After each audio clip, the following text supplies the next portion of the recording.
Hello বন্ধুরা, welcome to simple cooking with Moumita. আশা করছি যে যেখানে আছো সবাই খুব ভালো আছো বা ভালো আছেন। আমিও খুব ভালো আছি। তো আজকে নতুন একটা রেসিপি নিয়ে চলে এসেছি, সেটার নাম হলো পনির পরোটা। তো পনির পরোটার মেন ইনগ্রিডিয়েন্টসই হলো আমার পনির। আমি এটা দোকানের পনির ইউজ করেছি, প্রায় 300 গ্রামের মতো এখানে পনির আছে।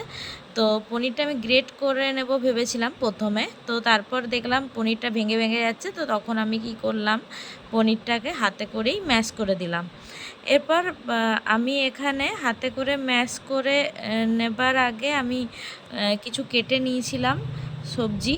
বাড়িতে আপনাদের বাড়িতে যা থাকবে তাই কেটে নিতে পারেন, গাজরও দিতে পারেন এর মধ্যে। আমার কাছে যা যা সবজি ছিল আমি সেগুলোই দিয়েছিলাম। এই যে সেই সবজি, পেঁয়াজ, ক্যাপসিকাম, কাঁচা লঙ্কা, আদা, এই সব জিনিসগুলো আমি কুচি কুচি করে কেটে নিয়েছিলাম। আর ওই দেখুন পনিরটাকেও আমি কিন্তু ওখানে মিশিয়ে দিলাম। তো পনিরটা মিশিয়ে দেওয়ার পর আমি ভালো করে হালকা হাতে মেখে নেব। আপনারা এখানে রসুনেরও ব্যবহার করতে পারেন, আমি কিন্তু এখানে রসুনের ব্যবহার করিনি। তো আপনারা কে কোথার থেকে ভিডিওটা দেখছেন আমাকে অবশ্যই কমেন্টে জানাবেন। আমার খুবই ভালো লাগে আপনাদের সুন্দর সুন্দর কমেন্টগুলো পড়তে। আর আমি ভেবেছি এবার থেকে আমি শাউট আউটও করব, মানে যারা আমাকে কমেন্ট করবেন আমি তাদের কমেন্টগুলো, সুন্দর সুন্দর কমেন্টগুলো আমি কিন্তু সেই সব কমেন্ট থেকে সুন্দর সুন্দর কমেন্টগুলো আমি কিন্তু পড়ব আমার ভিডিওতে। তা আমি এটা ভেবেছি এবার থেকে এটা করব। জিরে গুঁড়ো আর ধনে গুঁড়ো দিয়ে দিলাম। তো তার জন্য কী করতে হবে, সুন্দর সুন্দর করে কমেন্ট করতে হবে আপনাদেরকে। জোয়ান দিয়ে দিলাম।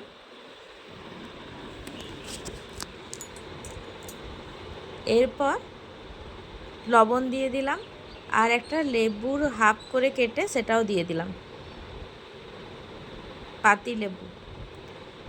এরপর আমার গাছের কারি পাতা আমি কুচি কুচি করে কেটে এখানে দিয়ে দিচ্ছি। এর ক্ষেত্রে কি হবে, ফ্লেভারটা খুব ভালো আসবে।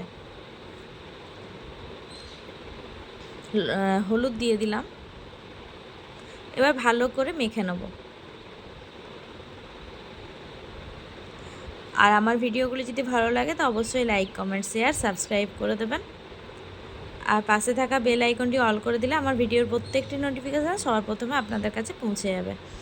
আর লাইক করার পর হাইপ অপশান আছে একটা, হাইপও করে দেবেন। এবার আমি যেহেতু আটার পরোটা করব তার জন্য আমি আটা নিয়ে নিচ্ছি এখানে পরিমাণ মতো। এবার এর মধ্যে লবণ, জোয়ান আর সাদা তেল দিয়ে ময়ান দিয়ে আমি আটাটা পরোটার মতো করে একটু শক্ত করে মেখে নেব। পরোটার আটা একটু শক্ত হয়, তো সেরকমভাবেই আমি মেখে নেব। আর আপনারা আমার এই চ্যানেলে কি কি ধরনের রান্না দেখতে চান আমাকে কমেন্টে অবশ্যই জানাবেন। আমি চেষ্টা করব আপনাদেরকে সেই সমস্ত রান্না করে দেখানোর। আর আমার ভিডিওর মধ্যে আর কি ইমপ্রুভ করতে হবে বা কেমন হয় আমার ভিডিওগুলো, সেই সম্বন্ধেও আমাকে আপনারা জানাতে পারেন। এবার লেচি কেটে নিচ্ছি। আটাটা মাখা হয়ে গেছে, এক এক করে সব আটাটারই লেচি কেটে নেব। আর পরোটাগুলো একটু বড় বড় হবে, তা একটু বড় বড় আকারেরই আমি লেচিগুলো কেটে নিচ্ছি। এবার চাকি বেলন নিয়ে চলে এসেছি, একটা একটা করে লেচি কেটে। আর আমি এখানে দু রকম প্রসেসে দেখিয়েছি। আমি এখানে প্রথমের প্রসেসটা দেখে নিন। একটুখানি বেলে তার মধ্যে, মানে একটা রুটির মতো করে বেলে নিচ্ছি প্রথমে। এরপর তার মধ্যে আমি এই যে পনিরের যে পুরটা সেটা আমি পুরো মানে রুটিটার মধ্যে আমি স্প্রেড করে দেবো, মানে ছড়িয়ে নেব পুরো রুটিটাতে, যেমন করে আমরা আলুর পরোটা করি সেরকমভাবে। আর একটা সাইড আমি ছুরি দিয়ে কেটে, আর যেমন করে আমরা পরোটা ফোল্ড করি সেরকম করে পরোটার মতো করে ফোল্ড করে নেব। এরপর এটাকে দেখুন পরোটার আকার হয়ে গেছে, তিকোনা। যদি বেশি হয়ে যায় পুরটা তো একটুখানি বার করেও দিতে পারেন পুরটাকে। দেখুন এরকমভাবে আমি একটা পরোটা বানিয়ে নিয়েছি। এবার এটা থালায় দিয়ে দেবো। এই পরোটাটা খেতে কিন্তু খুব টেস্টি হয়। বাড়িতে অবশ্যই না বানিয়ে থাকলে একবার করে হলেও বানিয়ে দেখবেন। আরও একটা প্রসেস দেখাচ্ছি, দেখুন আমি একটা ছোট্ট রুটি বেলে নিলাম। এরপর এর মধ্যে দিয়ে দিলাম পুরটা। এটাই বেশি সুবিধা বলে আমার মনে হয় ওটার থেকেও। ওটাতে পুরটা বেশি থাকে বলে খেতে ভালো লাগে, কিন্তু আমাদের মানে তাড়াতাড়ি থাকলে এরকমভাবেই কিন্তু সহজ হয়। এবার যেমন করে আলুর পুর ভরি, ওরকম করে পনিরের পুরটাকেও ভরে দিলাম। এবার হয়ে গেল রেডি আরেকটা পরোটা। ওই পরোটাটাও আমার প্রায় হয়ে এসছে। ওটাকে তেল দিয়ে, সামান্য অল্প অল্প তেল দিয়ে আমি কিন্তু পরোটাটা ভেজে নিলাম। আমার এখানে 1 চামচ বা 1.5 চামচের মতো তেল ব্যবহার হয়েছে। আপনারা চাইলে এর থেকে আরও কম তেল দিয়েও ব্যবহার করতে পারেন পরোটাটা। তো রেডি হয়ে গেল আমার পরোটা একটা। এই দেখুন প্লেটে নিয়ে নিলাম। আমার পরোটা রেডি হতে হতেই কিন্তু আমার ওদিকে সবাই খেতে বসে গেছে। সবাইকে এক এক করে পরোটা করে করে আর দিয়ে দিচ্ছি গরম গরম পরোটা। এই দেখুন একটু তেল দিলেই কিন্তু দুদিকটাই হয়ে যায়।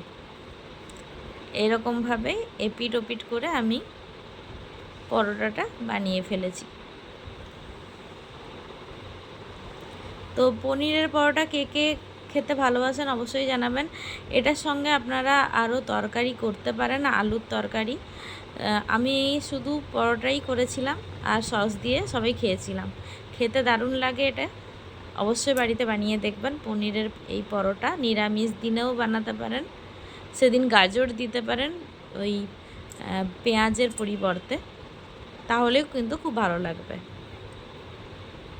ভালোভাবে এপিট ওপিট করে পরোটাকে ভেজে নিয়ে তৈরি হয়ে যাবে আমাদের পনিরের পরোটা।